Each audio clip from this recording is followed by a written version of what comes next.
Quiero el día de hoy compartir con ustedes una palabra titulada Somos una iglesia misionera y que proclama el evangelio del reino. ¿Puede repetirlo conmigo? Una iglesia misionera y que proclama el evangelio del reino. Cuando Jesús comienza su ministerio, Él comienza a hacer este ministerio. Él comienza a ir ciudad por ciudad, dice la Biblia. Su ministerio comenzó en la ciudad de Galilea. El primer lugar donde Jesús comienza a ministrar el poder de Dios es en Galilea. Y de ahí Él va ciudad por ciudad anunciando a cada persona que el poder de Dios, el reino de Dios, el reino del evangelio se había acercado a las personas. Comienza Él a transmitir un mensaje de sanidad y un mensaje de milagros. Él fue el primer misionero, ¿verdad? Que fue de ciudad en ciudad predicando. Entonces todo evangelio necesita un misionero. Y todo misionero necesita un mensaje, ¿verdad?, que poder dar. Nosotros como iglesia del Señor creemos en la labor misionera, creemos en esta labor. Nosotros no solo estamos encerrados en nuestras cuatro paredes pensando en lo que vamos a hacer aquí y se nos olvida todo lo que hay afuera. Hace 8 años la obra de Dios comenzó aquí de esa forma, de esa manera, creyendo en el trabajo misionero. Nosotros creemos en el trabajo misionero. Usted debe de creer en el trabajo misionero. No solo creemos en la labor de conquistar Pinotepa, por eso nuestra visión es clara y dice Pinotepa y sus alrededores para Cristo. Cuando usted va a alguna comunidad, cuando usted va a algún otro pueblo, alguna ciudad, algún lugar, usted debe también ir receptible a la voz de Dios, porque a lo mejor Dios te está llevando a ese lugar para que ahí le prediques a esas personas, para que ahí ganes a una familia para Cristo y después podamos ir a darle seguimiento a esa familia y ahí puede comenzar la obra del Señor. Amén. Entonces la iglesia misionera capacita a sus miembros. Tratamos, ¿verdad?, siempre de capacitarles a ustedes para que ustedes puedan desarrollar la obra misionera. ¿A qué nos referimos con capacitar? A darle a usted muy claro el evangelio de Cristo para que usted lo pueda transmitir a otras personas. Para ser misionero no se necesita tomar un curso de 3 años ni de 5 años. Necesitas tener bien claro en tu corazón qué significa el evangelio del reino. Y cuando tú lo entiendes en tu corazón, ahora lo puedes transmitir a otras personas. El evangelio del reino es que hay un rey en ese lugar y se llama Jesús. Y tú rindes tu voluntad a Él. Entonces ya no vives tú, ahora Cristo vive en ti. Cuando tú entiendes eso así de claro como se oye, cuando tú lo entiendes en tu corazón, porque tú puedes decir, yo creo en el evangelio del reino, pero te puedes seguir reinando y gobernando tú y no Cristo sea tu rey. Entonces cuando tú entiendes el mensaje, lo puedes transmitir a otras personas y decirle, mira, hace mucho tiempo yo hacía mi voluntad, pero ahora hago la voluntad de Dios. Cristo es mi rey, Cristo es mi Señor, es mi Salvador y a través de Él es que yo puedo venir y ser parte del reino de Dios. Amén. Nosotros necesitamos poder transmitir el evangelio del reino. Hermanos, hace muchos años atrás, cuando se empezó a predicar el evangelio del reino, se predicaba de esa manera. Se iba a otros lugares, se caminaba, se iba a veces en animales, en caballos, en bueyes, en lo que fuera necesario. Se iba en bicicletas. Conforme ha ido cambiando todo eso, ¿verdad? Ahora se van en autos, hasta en aviones, hasta en helicópteros. Se usa todo lo que se tenga a la mano para ir a otros lugares y llevar el mensaje de Cristo.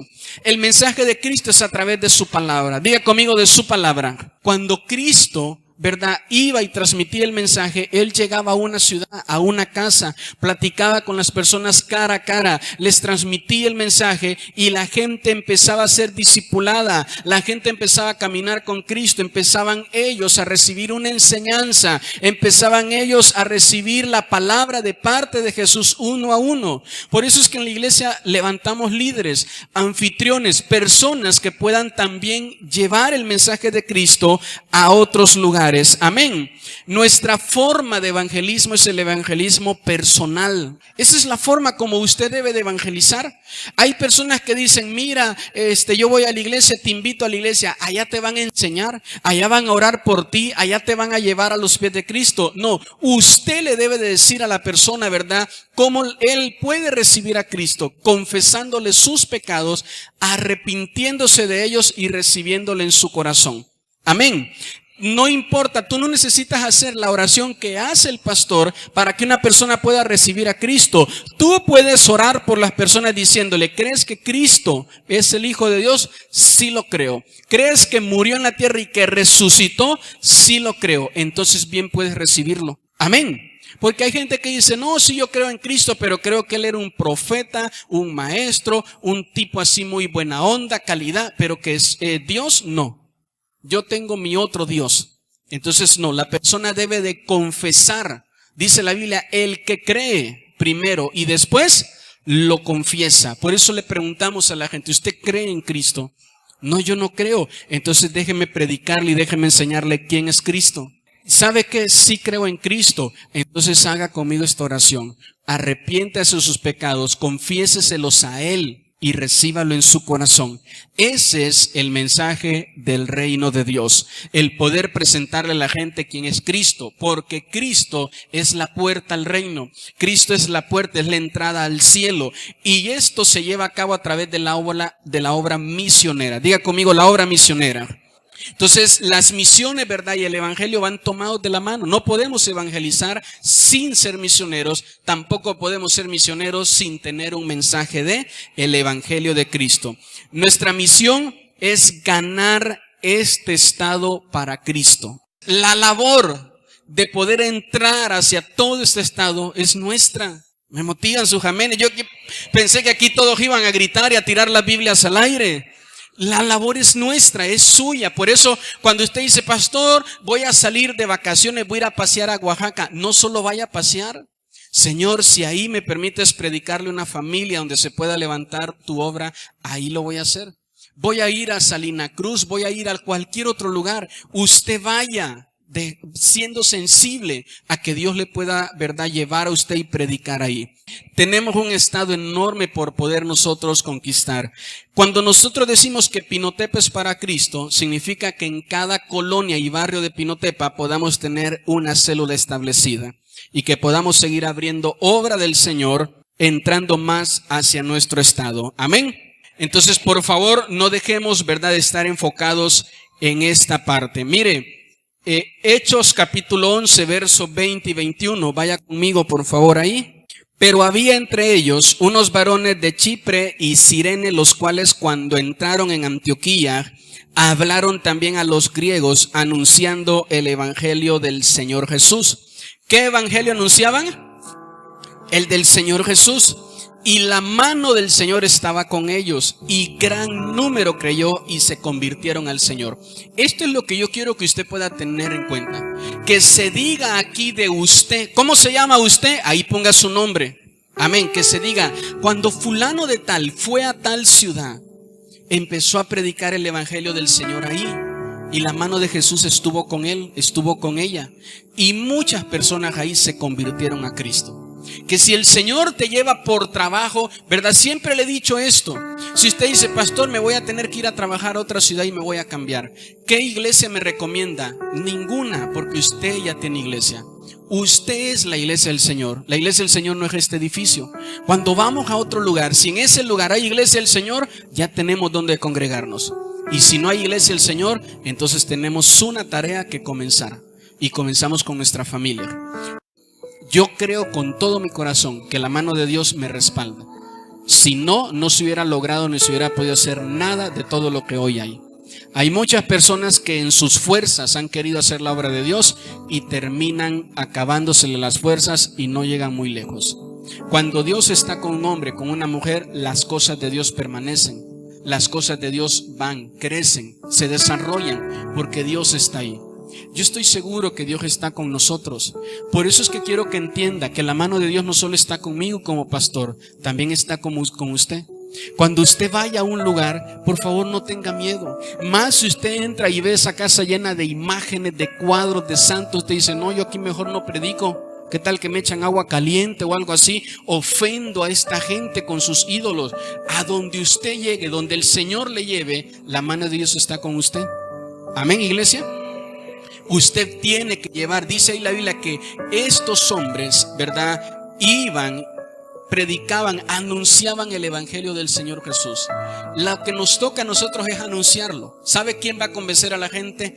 Dios. Nunca trate usted de convencer a la gente.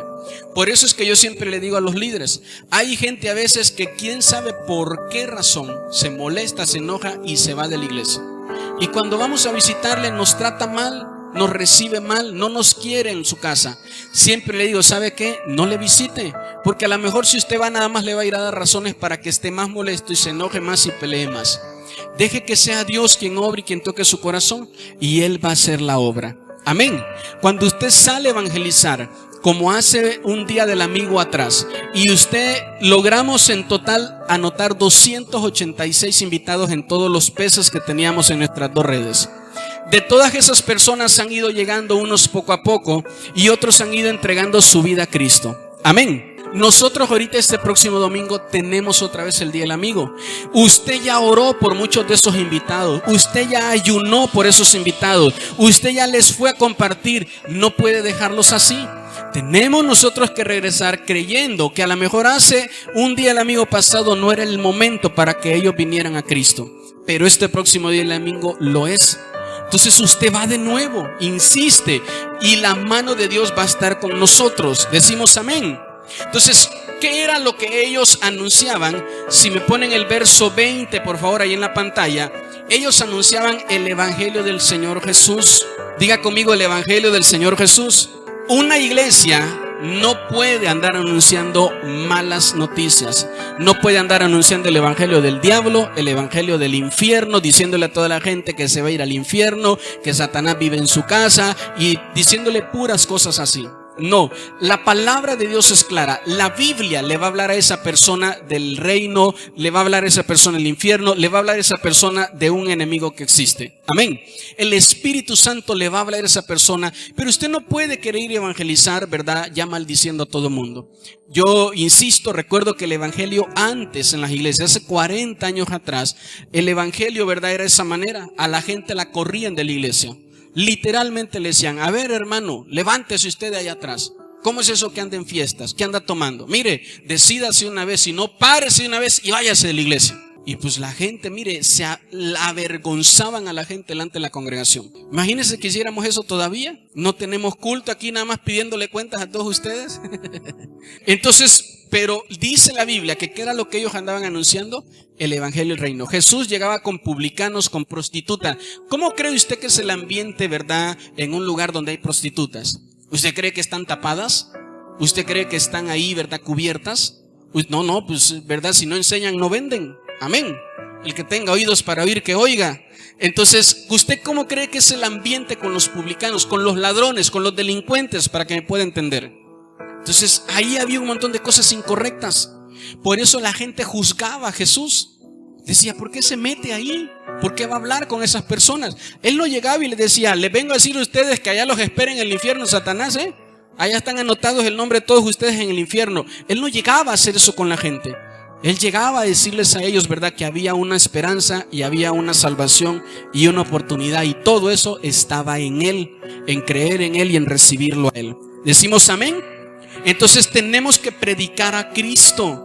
Tampoco ande predicando usted su propio evangelio, porque hay cristianos, diga conmigo, aquí no hay ninguno, que llegan a la casa a evangelizar y dicen, hola, mire, le vengo a hablar de Cristo. Fíjese que pues yo tengo problemas, en mi casa me pegan, mi marido no me da dinero para comer, me duele los huesos, me duele la cabeza, mi mamá siempre me pasa gritando, hoy no hemos comido nada en todo el día, pero le invito a la iglesia. No vaya usted a predicar su evangelio. Si usted dice, pastor, pero es que en realidad tengo pruebas, tengo luchas, sí, todas las tenemos, pero esas las ponemos delante del Señor, no delante de la gente. Amén, iglesia. No las ponga delante usted ahí de las personas. Entonces, ¿quién va a querer venir así? Anunciemos a Cristo a todas las personas en nuestra ciudad. Número 2, tenemos que ser una iglesia instruida. Hechos capítulo 11, versículo 26, dice la palabra de Dios: y se congregaron allí todo un año con la iglesia y enseñaron a mucha gente. ¿A cuánta gente? Y a los discípulos se les llamó cristianos por primera vez en Antioquía. Esto se los comentaba hace tiempo atrás, ¿verdad? Que nosotros no somos ninguna denominación, nosotros somos cristianos. Eso es lo que dice la Biblia. ¿Cuál es el nombre que se le dio a los seguidores de Cristo? Cristianos. Entonces dice la palabra de Dios que esta era una iglesia instruida. Cuando nosotros llegamos a la casa de una persona y ellas reciben a Cristo por primera vez, nosotros tenemos dos enseñanzas que les compartimos. Todos ustedes aquí deben de estar consolidados y discipulados. Amén. La consolidación son 4 lecciones que se le da a una persona que por primera vez recibe a Cristo. Por primera vez, son 4 pasos sencillos. La palabra consolidar significa firmar. Entonces, ¿para qué se le da esa lección a una persona? Para que su decisión de haber recibido a Cristo sea firme y el enemigo no se robe la semilla. Amén. Cuando usted viene a la iglesia y usted ya es cristiano de años, no necesita ser consolidado. Por eso es que ya de una vez le damos el discipulado, que consta de 6 lecciones donde le vamos a usted enseñando lo que es ya doctrina básica. Después de la doctrina básica, usted se mete a la escuela dominical para poder terminar de ser instruido. ¿A dónde se mete usted? Después de los 6 pasos tenemos el primer nivel aquí que se llama 7 pasos. Después en esto creemos 1, en esto creemos 2, en esto creemos 3, 4, hasta que usted pasa ya a currículum varium, donde se les enseña muchas más enseñanzas, ¿verdad?, de la escritura más profunda. Entonces, como siempre decimos, todo lo que se enseña aquí en el templo es leche espiritual. Y allá en el 5º nivel enseñamos, como dice el apóstol Pablo, lo que es vianda, lo que es carne, lo que es un alimento más sólido. Amén. Usted como cristiano debe de ser instruido. Usted debe de ser instruido. Entonces, usted tiene, ¿verdad?, que tener palabra de Dios. Para que cuando le digan, oiga, fíjese que no hay cielo. ¿Cómo que no hay cielo? No, el cielo está aquí en la tierra y el infierno está aquí en la tierra. Y usted, ¿verdad? Pues ya, pastor, pues yo creo ahora que no hay cielo y no hay infierno. ¿Por qué? Pues porque así me lo dice mi layalaya que me regalaron ahí. Hay muchos cristianos que tienen esos libros. Por favor, no los reciba. No lo reciba porque no son correctos. Es primero, segunda carta de Pedro que dice, el que le dice bienvenido a una persona que trae una doctrina extraña está participando de ella. Por eso usted no puede, ¿verdad?, decirle bienvenido. Cristianos que dicen, yo aquí a todo el que venga lo recibo, ¿verdad? Yo todo el que venga aquí lo recibo porque todos me vienen a hablar de Dios. No. Usted no puede hacer eso. Usted mejor debe de venir y ser instruido. ¿Decimos amén todavía? Entonces todos podemos predicar, todos podemos predicar, y eso nosotros lo vemos en la escritura. No todos vamos a ser pastores, pero sí todos tenemos que ser predicadores. No se necesita ser pastor para predicar. Este es el error de muchas personas, que cuando vieron que Dios les usaba, que ellos podían hablar de la Biblia, expresarse, ya se creyeron pastores. Entonces dijeron, vénganse todos acá, ahora sí que síganme los buenos, y acá en el garage de mi casa armamos nuestra iglesia. Aquí armamos nuestra iglesia, nos mandamos a hacer nuestra lona ahí, iglesia Gólgota, todos vengan por favor. Y ahí comenzamos nosotros, amén. Y usted, hermana, que pues antes cantaba, ¿verdad?, las rancheras ahí en la fiesta, ya cuando todo el mundo estaba borracho y tendido en la mesa, usted va a ser nuestra directora de alabanza. Y armaba en su iglesia, y pues echar para adelante. Empezaban a lastimar gente porque ellos se decían cristianos, empezaron a lastimar el cuerpo de Cristo, como lo dijimos la semana pasada, dando un mal testimonio de lo que no es el cristianismo. Entonces usted tiene que saber que todos, diga conmigo todos, usted tiene que ser un predicador, una predicadora de la palabra de Dios. Usted tiene que hablarle de Cristo a la gente. Pero eso no significa que todos somos pastores. Entonces, sí soy claro en ese punto, iglesia. Todos somos predicadores, pero no todos somos pastores. La instrucción de nuestra iglesia, ¿verdad?, la vamos a recibir en 2 lugares. Anótelo bien esto. Usted dice, yo soy la iglesia del Señor. ¿Dónde lo vamos a instruir a usted? Número 1, en la célula. Y número 2, en la escuela dominical. Una predicación. Esto que usted está recibiendo ahorita no es doctrina. Un cristiano no se puede basar, ¿verdad?, no puede sostener su vida cristiana solo con una predicación. Jesús nunca dijo, guarden las parábolas, cuiden las parábolas, porque van a venir falsos maestros enseñando parábolas incorrectas. Jesús dijo, guarden la doctrina. Eso es lo que tenemos que guardar y tenemos que conocerla muy bien. La doctrina del Evangelio de Cristo. Por eso es que usted, ¿dónde usted va a ser instruido? En la célula y en la escuela dominical. Usted necesita tomar escuela dominical y ser un miembro fiel en su célula. Decimos amén. Ahí es donde vamos a crecer. Hechos capítulo 13, verso 3. También tenemos que ser una iglesia que ora. Dice la palabra ahí: entonces, habiendo ayunado y orado, les impusieron las manos y los despidieron. Aquí están orando por el apóstol Pablo y por Bernabé. Bueno, él no era el apóstol todavía, pero están orando por Pablo, por Bernabé. Dice la Biblia que ellos están ahí con los apóstoles. Ellos han estado orando, han estado ayunando. Pablo y Bernabé se metieron a orar, se metieron a ayunar. Y ya cuando los apóstoles vieron que ya estaban listos, entonces dijeron: lo vamos a enviar. Y es lo mismo que hacemos nosotros en la escuela de liderazgo. Le decimos, un hermano dice: yo quiero meterme en la escuela de liderazgo. Venga. Lo metemos a la escuela de liderazgo y oramos por él y lo enviamos a una célula.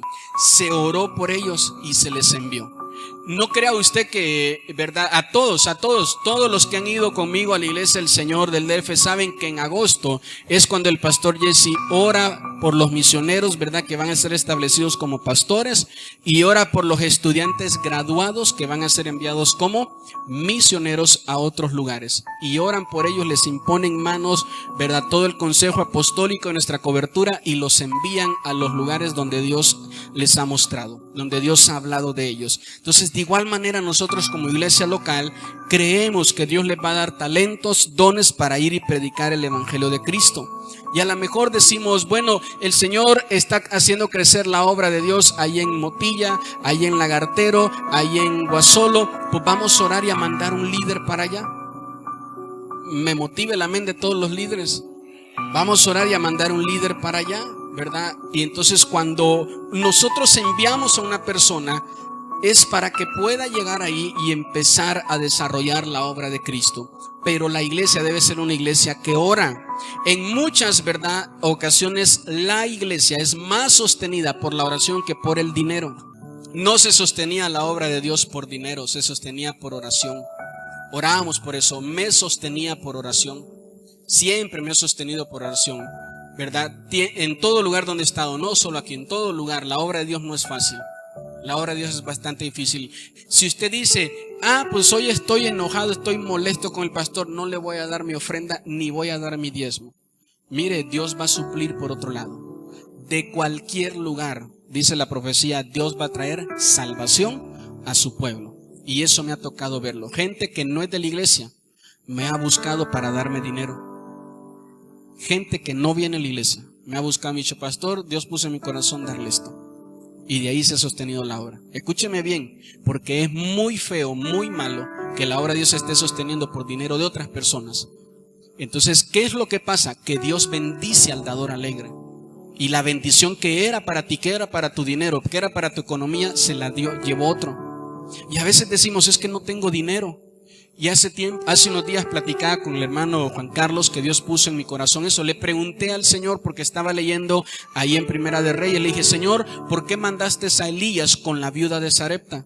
Porque Sarepta era una ciudad muy adinerada. Era una ciudad donde había abundancia de dinero.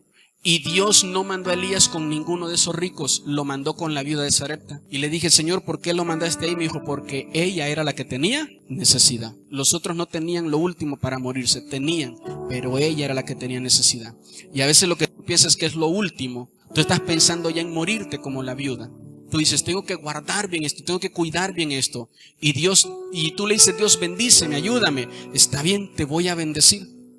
Te voy a bendecir, le voy a bendecir, pero necesito una semilla para multiplicártela. Siempre ha sido así. El que no da, no va a poder nunca cosechar. Y nunca, por favor, nunca pienses que vas a ser mejor dador que Dios. Nunca pienses que tus 500, que tus 1000 pesos superan lo que Dios puede hacer por ti. Porque hay gente que dice: que me duele, ya eso es mucho dinero. Mejor sigo dando 50, 20 pesos. Lo único que haces, verdad, es quitarte, perderte la oportunidad de poder bendecir al Señor. Me ha tocado en ocasiones que estoy en una iglesia, voy como invitado, sé que el pastor no tiene dinero para darme, sé que el pastor no tiene ofrenda para darme, sé que no va a haber ofrenda, llevo mi pasaje y el Señor me dice: siémbralo, dalo. Y digo: Señor, ¿y si lo doy, cómo me voy a regresar? Dalo. Y lo he sembrado, lo he dado. Y después estoy diciendo: ¿y ahora qué voy a hacer? Mire, una ocasión, y ahí está mi esposa de testigo, que le tuve que llamar de otra ciudad donde estaba. y decir, le tuve que dar el pasaje, ¿y ahora qué voy a hacer? Y Dios obra, y de repente llega algún hermano, alguna hermana y dice, mire, Dios puso en mi corazón darle esto, y sale para poder regresar. Amén. Sé lo que significa sembrar lo último que uno tiene. Le estoy hablando con autoridad espiritual como su pastor y autoridad moral, porque lo he vivido. No le estoy platicando algo que me han venido a contar. Entonces usted debe de aprender a saber que la obra de Dios se sostiene primero por oración y también por recursos. Sea usted un dador para la obra de Dios. No espere que le digamos, hermano, necesitamos aquí una lámpara, necesitamos un ventilador o algo. Si usted dice, qué calorón que hubo hoy, pues no salga diciendo el templo qué calorón, mejor diga, el próximo domingo traigo un ventilador. Pastor, aquí está, mire, pongamos aire acondicionado. Entonces usted tiene que poder saber, ¿verdad?, las necesidades de la obra de Dios y poder dejarse usar por Dios. La reunión más importante de la iglesia debe ser la reunión de oración, no la del culto. ¿Sabe qué? La iglesia tradicional religiosa enseñó que lo más importante era nada más ir el domingo a cumplir con el Señor y ya. No, la reunión más importante en nuestra iglesia es la oración, porque durante años esta iglesia se ha sostenido con oración. ¿Cómo se va a sostener tu vida cristiana, tu hogar, tu familia? Con oración. No importa todo el dinero que tú quieras tener, el dinero no sostiene la vida espiritual de nadie. Cuando llegan las pruebas y las luchas a tu casa, ¿cómo vas a sostener todo eso? Lo vas a hacer a través, ¿verdad?, de la oración. A través de la oración. Hechos capítulo 20, verso 28. Como siempre le digo, este es un pasaje que tenemos que tener todos bien identificado en nuestra Biblia. Dice la palabra de Dios: por tanto, mirad por vosotros y por todo el rebaño en que el Espíritu Santo os ha puesto por obispos, para apacentar la iglesia del Señor, la cual Él ganó por su propia. Usted está en esta iglesia porque el Espíritu de Dios le ha traído. Hay personas que a veces han llegado y me dicen, el Espíritu de Dios me dijo que esta va a ser mi iglesia, y a las 2 o las 3 semanas se va, y digo, bueno, creo que cambió de parecer el Espíritu Santo. No, cuando el Espíritu Santo le trae, ¿verdad?, Él le va a hacer permanecer. Amén. El reino de Dios, ¿verdad?, se ha establecido siempre por obra del Espíritu Santo. ¿Por obra de quién? Así como Él guiaba a los apóstoles a poder cuidar, a poder predicar, así Él lo hace con nosotros. Él es el que cuida de nosotros. El Espíritu Santo es el que cuida, es el que guía, es el que dirige a todas las personas en esta iglesia. Entonces, la ciudad, diga conmigo, mi ciudad. Esta ciudad necesita más iglesias espirituales y menos iglesias que estén peleándose entre ellas. Menos iglesias donde haya líderes o pastores carnales atacando a otros pastores o a otras iglesias. Siempre se le ha dicho que cuando usted ve a nivel ciudad, el liderazgo espiritual de esta ciudad le pertenece a los brujos, a la bruja, al brujo, al que usted quiera. La mayoría de la gente de la ciudad confía más en lo que puede hacer un brujo, una bruja, que en lo que puede hacer la iglesia. Cuando una persona no cristiana tiene una necesidad, no van a las iglesias, van a consultar al brujo y a la bruja. ¿Sabe qué significa eso? Que el liderazgo espiritual de esta ciudad está en manos equivocadas. Y no puede ser así. Nosotros tenemos que orar, tenemos que tomar autoridad y que Dios nos entregue el liderazgo espiritual de nuestra ciudad. Decimos amén a eso.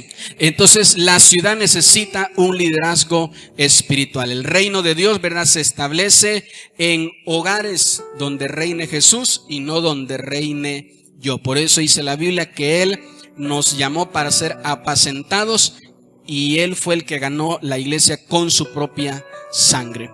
Vamos por favor a ponernos en pie y a orar juntos. Póngase de pie por favor. Véngase acá al altar.